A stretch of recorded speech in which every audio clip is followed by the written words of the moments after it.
Hello friends, ఈ వీడియోలో మనం ఇంజనీరింగ్కు సంబంధించి ఇంజనీరింగ్లో ఉన్న ఒక most important and popular branch అయినటువంటి ఈసీఈ బ్రాంచ్ గురించి అయితే తెలుసుకుందాం.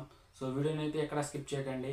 అండ్ ఎవరైతే కౌన్సిలింగ్కి వెళ్తున్నారో వాళ్ళైతే ఈ వీడియోని ఖచ్చితంగా ఎండ్ వరకు అయితే చూడండి. సో ఇక లేట్ చేయకుండా వీడియో అయితే స్టార్ట్ చేద్దాం. సో ఈ వీడియోలో మనం ఈసీఈ గ్రూప్ గురించి, ఈసీఈ బ్రాంచ్ గురించి అయితే తెలుసుకోబోతున్నాం. సో ఈసీఈ బ్రాంచ్ అంటే ఏంటి, అసలు ఈ బ్రాంచ్ని తీసుకోవడం వల్ల మనకు ఎలాంటి యూజెస్ అయితే ఉంటాయి, అండ్ అదేవిధంగా ఈ వీడియోలో పర్టికులర్గా మనం కొన్ని టాపిక్స్ గురించి అయితే మాట్లాడుకుందాం. సో అందులో ఏంటంటే ఈ బ్రాంచ్ తీసుకోవడం వల్ల మనకు యూజ్ ఏంటి, ఈ బ్రాంచ్లో మనం ఏం నేర్చుకోవచ్చు, ఈ బ్రాంచ్లో ఉన్న సబ్జెక్ట్స్ అండ్ థియరీ అనేది నేర్చుకుందాం, దాని గురించి ఎక్స్ప్లెయిన్ చేసుకుందాం. అండ్ జాబ్ ఆపర్చునిటీస్, అదేవిధంగా ప్లేస్మెంట్స్ అండ్ శాలరీస్ గురించి కూడా ఈ వీడియోలో అన్ని డీటెయిల్గా అయితే తెలుసుకుందాం. సో వీడియో అయితే స్కిప్ చేయకండి.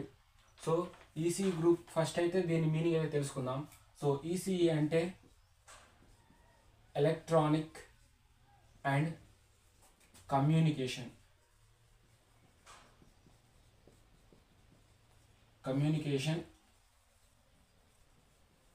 ఇంజనీరింగ్. సో చూసారా, ఈసీఈ అంటే electronics and communication engineering. So అసలు ఈసీఈ అంటే ఇది అయితే అబ్రివేషన్ మీనింగ్, బట్ ఈసీఈ అంటే ఏంటి, సో ఈ పదంలోనే, ఈ అబ్రివేషన్లోనే ఉంది ఎలక్ట్రానిక్స్ అండ్ కమ్యూనికేషన్. సో పర్టికులర్గా ఈ బ్రాంచ్లో మనం రెండు దాని గురించి మాట్లాడుకుందాం, అదే ఎలక్ట్రానిక్స్ అండ్ కమ్యూనికేషన్. సో ఈ మొత్తం బ్రాంచ్లో వీటి గురించి మొత్తం ఉంటుంది థియరీ పరంగా. సో ఎలక్ట్రానిక్స్ అంటే ఏంటి అండ్ కమ్యూనికేషన్ అంటే ఏంటి, సో ఈ రెండు టాపిక్స్ గురించే ఉంటుంది ఈ బ్రాంచ్ మొత్తం. సో ఫస్ట్ ఎలక్ట్రానిక్స్ అంటే ఏంటో ఇప్పుడు చూద్దాం. సో ఎలక్ట్రానిక్స్ అంటే ఇట్స్ నథింగ్ బట్ ఒక ఎలక్ట్రానిక్ డివైజెస్. సో డివైజెస్ అంటే ఫర్ ఎగ్జాంపుల్కి మన స్మార్ట్ వాచ్ అనుకోండి, మొబైల్ ఫోన్స్ అనుకోండి. సో ఇవన్నీ కూడా ఎలక్ట్రానిక్స్ డివైస్ కిందనే వస్తాయి. సో ఏదైతే చాలా తక్కువ వెయిట్లో ఉండి దాంట్లో ఎలక్ట్రానిక్ కాంపౌండ్స్తో నిండి ఉంటుందో, సో దాన్ని మనం ఎలక్ట్రానిక్స్ అంటాం. సో స్మార్ట్ వాచ్ కానివ్వండి, లేకపోతే మొబైల్ ఫోన్స్ కానివ్వండి, ఎక్సెట్రా ఎక్సెట్రా. సో మీరేం తీసుకున్నా అది ఎలక్ట్రానిక్, సో అది ఎలక్ట్రానిక్స్ కిందే వస్తుంది. And next communication. So communication అనేది ఒక ఇంపార్టెంట్ థియరీ పార్ట్. సో ఈ బ్రాంచ్ మొత్తానికి ఇదే హెడ్ అన్నట్టు. సో కమ్యూనికేషన్ గురించి, అసలు కమ్యూనికేషన్ అంటే ఏంటో మనందరికీ తెలిసే ఉంటుంది. సో కమ్యూనికేట్, ఒక డివైస్ నుంచి ఒక పాయింట్ నుంచి ఇంకో పాయింట్కి కమ్యూనికేట్ చేయడమే కమ్యూనికేషన్ గురించి. సో ఈ కమ్యూనికేషన్ అనేది ఎలా చేయొచ్చో ఈ బ్రాంచ్లో అయితే మనం నేర్చుకోబోతున్నాం. సో ఎలక్ట్రానిక్స్ అంటే ఒక బేసిక్ ఐడియా అనేది ఉంటుంది అనుకుంటాను. అండ్ నెక్స్ట్ కమ్యూనికేషన్ గురించి కూడా. సో ఈసీ గురించి అయితే నేర్చుకున్నాం, దాంట్లో ఏమేమి ఉంటాయి, ఆ గ్రూప్లో మనం ఏం నేర్చుకుంటాం అనేది కూడా తెలుసుకున్నాం. సో నెక్స్ట్ మెయిన్ ఏంటంటే సబ్జెక్ట్స్. నెక్స్ట్ వచ్చేసి సబ్జెక్ట్స్. సో నెక్స్ట్ అయితే సబ్జెక్ట్స్ గురించి అయితే తెలుసుకుందాం. సో సబ్జెక్ట్స్ అండ్ థియరీ అనుకోండి, లేకుంటే కాన్సెప్ట్స్ అనుకోండి. సో ఈ ఈసీఈ బ్రాంచ్లో మనకు సబ్జెక్ట్స్ కానివ్వండి, థియరీ, కాన్సెప్ట్స్ అనేవి ఏమి ఉంటాయో ఇప్పుడైతే తెలుసుకుందాం. సో ఈ కాన్సెప్ట్స్లో, సబ్జెక్ట్స్లో వచ్చేసరికి మనకు చాలా అయితే సబ్జెక్ట్స్ అయితే ఉన్నాయి. సో ఇది సబ్జెక్ట్స్ అనుకోండి, లేకపోతే ఈ బ్రాంచ్లో ఉండే కాన్సెప్ట్స్ అనుకోండి. సో ఏమనుకున్నా ప్రాబ్లం అయితే లేదు. సో అందులో ఫస్ట్ వన్ వచ్చేసి most important communication. So communication system. So communication system, so ఈ టాపిక్ గురించి మనం నేర్చుకుంటాం. అండ్ నెక్స్ట్ వన్ వచ్చేసి micro electronics.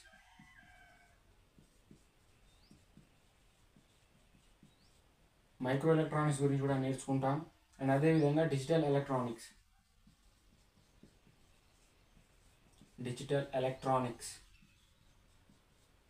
And next one వచ్చేసి సిగ్నల్ ప్రాసెసింగ్.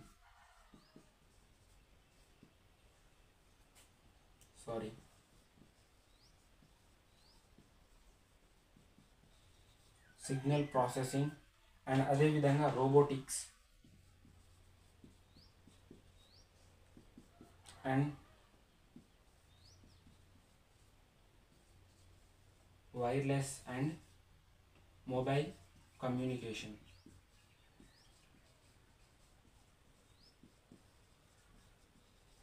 సో ఈ గ్రూప్లో, బ్రాంచ్లో అయితే చూసుకుంటే మనకు కాన్సెప్ట్స్ వచ్చేసి కమ్యూనికేషన్ సిస్టమ్ గురించి, మైక్రో ఎలక్ట్రానిక్స్ గురించి, డిజిటల్ ఎలక్ట్రానిక్స్ గురించి, సిగ్నల్ ప్రాసెసింగ్ గురించి, రోబోటిక్స్ గురించి, అండ్ అదేవిధంగా వైర్లెస్ అండ్ మొబైల్ కమ్యూనికేషన్ గురించి. సో ఇవైతే ఈ బ్రాంచ్కున్న మెయిన్ ఇంపార్టెంట్ టాపిక్స్ లాంటివి. సో ఇవైతే మీరు ఏ కాలేజ్లో చూసుకున్నా ఈసీ బ్రాంచ్లో అయితే ఖచ్చితంగా ఈ టాపిక్స్ అయితే ఉంటాయి. సో వీటిని అయితే మీరు పక్కగా నేర్చుకోవాల్సి ఉంటుంది. ఎందుకంటే వీటికి కూడా మన ఇప్పుడు సొసైటీలో అయితే చాలా డిమాండ్ అయితే ఉంది. సో సొసైటీలో డిమాండ్ అయితే ఎక్కువ ఉంది. ఈ కేవలం ఈ మెయిన్గా ఈ 6 టాపిక్స్ గురించి కమ్యూనికేషన్ సిస్టమ్ అనుకోండి, micro electronics, digital electronics, signal processing, robotics, wireless and mobile communication. So ఇవైతే మెయిన్ ఇంపార్టెంట్ టాపిక్స్ ఈ ఈసీ గ్రూప్లో. సో ఇవైతే థియరీ అండ్ సబ్జెక్ట్స్ గురించి. అండ్ నెక్స్ట్ అయితే మనం దేని గురించి మాట్లాడుకుందాం అంటే జాబ్ ఆపర్చునిటీస్ గురించి అయితే ఇప్పుడైతే మాట్లాడుకుందాం.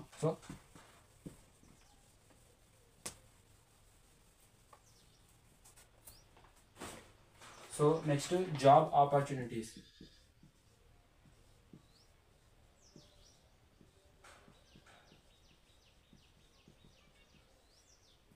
సో జాబ్ ఆపర్చునిటీస్ అనేవి ఈ బ్రాంచ్లో ఏ విధంగా ఉంటుందో ఇప్పుడైతే చూద్దాం.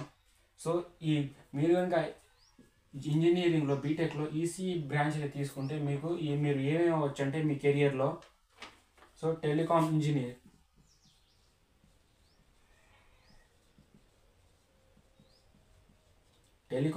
అవ్వచ్చు. అండ్ అదేవిధంగా రోబోటిక్స్ ఇంజనీర్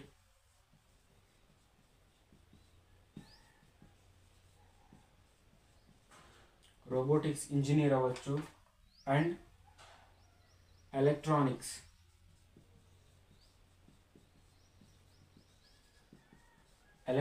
ఇంజనీర్ అవ్వచ్చు. అండ్ అదేవిధంగా నెట్వర్క్ ఇంజనీర్,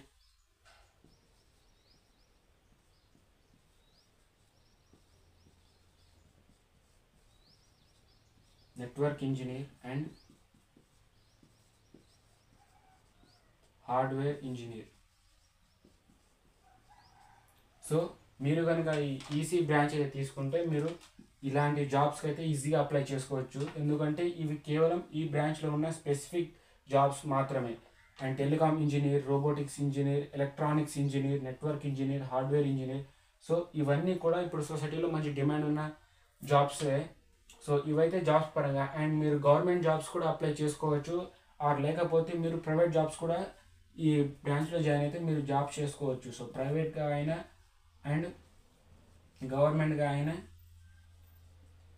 ఈ బ్రాంచ్కి అయితే మంచి ప్రాఫిట్, సో మంచి ప్లస్ పాయింట్ అయితే ఉంది. సో జాబ్స్ పరంగా అయితే ప్రైవేట్లో జాయిన్ అవ్వచ్చు, లేకుంటే మీరు గవర్నమెంట్ సైడ్ కూడా జాయిన్ అవ్వచ్చు. సో జాబ్స్ అయితే నెక్స్ట్ మనం చూసుకుందాం ప్లేస్మెంట్స్. సో ప్లేస్మెంట్స్ గురించి అయితే చూద్దాం.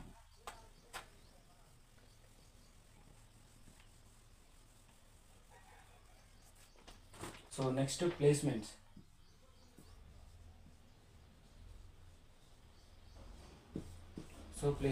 సో మీరు జాయిన్ అయిన ఆ బీటెక్ కాలేజ్లో మంచి ర్యాంక్తో మంచి స్కోర్తో కనుక పాస్ అయితే మీకు మంచి ఈ కంపెనీస్ అయితే వస్తాయి. సో అవి ఏ కంపెనీస్, సాఫ్ట్వేర్ కంపెనీస్, హార్డ్వేర్ కంపెనీసా, లేకపోతే టెక్ కంపెనీసా అనేవన్నీ ఇప్పుడు అయితే చూద్దాం. సో మీరు ప్లేస్మెంట్స్కి అయితే ఈసీ గ్రూప్ వాళ్ళని ప్రిఫర్ చేసే కంపెనీస్ వచ్చేసి మెయిన్గా hardware companies. So hardware companies like L&T and అదేవిధంగా Tata Steel, Samsung companies and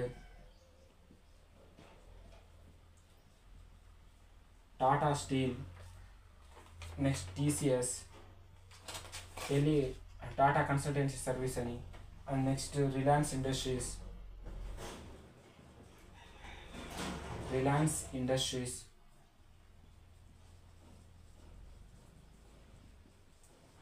so ఇలాంటి హార్డ్వేర్ కంపెనీస్ కూడా మీకు జాబ్ ఆపర్చునిటీస్ కోసం అయితే వస్తాయి. సో మీరు ఒకవేళ ప్లేస్మెంట్స్లో మీకు జాబ్ అయితే రాకపోతే మీరు ప్రైవేట్గా అయినా జాయిన్ అయిపోవచ్చు. సో ప్రతి కంపెనీస్ కూడా ఆఫర్ అయితే చేస్తుంటాయి వాళ్ళ జాబ్స్ గురించి. సో అప్పుడు మీరు వాళ్ళ జాబ్స్కి అప్లై చేసుకొని మీరు ఈసీ గ్రూప్ తీసుకున్నారు కాబట్టి మీకు ఈజీగా అయితే జాబ్ అయితే వస్తుంది. ప్రైవేట్గా కూడా మీరు ఇందులో చాలా ఈజీగా అయితే సెటిల్ అయిపోవచ్చు. సో ప్రైవేట్ పరంగా చూసుకుంటే. And next salaries. So next one వచ్చేసి శాలరీ గురించి అయితే మాట్లాడుకుందాం. సో మీరు కనుక ఈసీ గ్రూప్ తీసుకొని ఏదో ఒక కంపెనీలో ప్యాకేజ్తో సెటిల్ అయితే ఆ ప్యాకేజ్ అనేది ఈసీ గ్రూప్ వాళ్ళకి ఎంత డిమాండ్లో ఉంటుందో ఇప్పుడైతే చూద్దాం. సో శాలరీ గురించి అయితే ఇప్పుడు చూసుకుందాం. సో నేనైతే ఒక 5 to 10 కాలేజెస్ అనేవి లాస్ట్ 3 to 5 years లోపు ఎవరైతే స్టూడెంట్స్ ఈసీ గ్రూప్ నుంచి ప్యాకేజ్, సో మంచి శాలరీతో సెటిల్ అయిపోయారో వాళ్ళని అయితే అడిగాను. సో వాళ్ళైతే అందరూ కొన్ని చెప్పారు ప్యాకేజెస్, హై ప్యాకేజెస్, లో ప్యాకేజెస్ అని. నేనైతే కామన్గా చేసి చెప్తున్నాను. సో అందులో శాలరీస్ అనేవి మనకు 3 టైప్స్గా ఉంటాయి. సో ఎంట్రీ లెవెల్, దీన్నే ఫ్రెషర్స్ అంటాం. సో ఫ్రెషర్స్ ఎంట్రీ లెవెల్కి ఎంత ఇస్తారంటే 3 to 5 lakhs per annum. So 1 yearకి 3 to 5 lakhs అయితే ఇస్తారు. అది కూడా ఫ్రెషర్స్కి, ఎంట్రీ లెవెల్కి. మీ ఇది కూడా మీరు 1 to 3 years అయితే ఎక్స్పీరియన్స్ అయితే ఉండాలి. సో ఎక్స్పీరియన్స్ అయినా ఉండాలి, లేకుంటే మీరు ఆ కంపెనీలో 1 to 3 years అయితే పనిచేసి అయితే ఉండాలి. సో అప్పుడు మీకు ఫ్రెషర్స్ లెవెల్ అయితే కంప్లీట్ అవుతుంది. 3 to 5 years అయితే per lakhs, so per annum అయితే ఇస్తారు. Next mid level. So mid level చూసుకుంటే మిడ్ లెవెల్ వాళ్ళకి 6 to 10 lakhs per annum. So mid level వచ్చేసరికి 6 to 10 lakhs. సో 6 నుంచి 10 లక్షల వరకు ఒక సంవత్సరానికి అయితే ఇస్తారు మిడ్ లెవెల్ ఈ స్టూడెంట్స్కి. And next professional and senior level.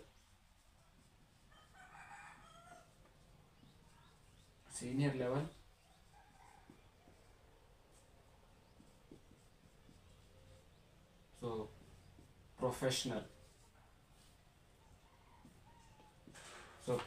And senior level వాళ్ళకైతే 12 to 20+ lakhs per annum. So lakhs per annum అయితే ఇస్తారు.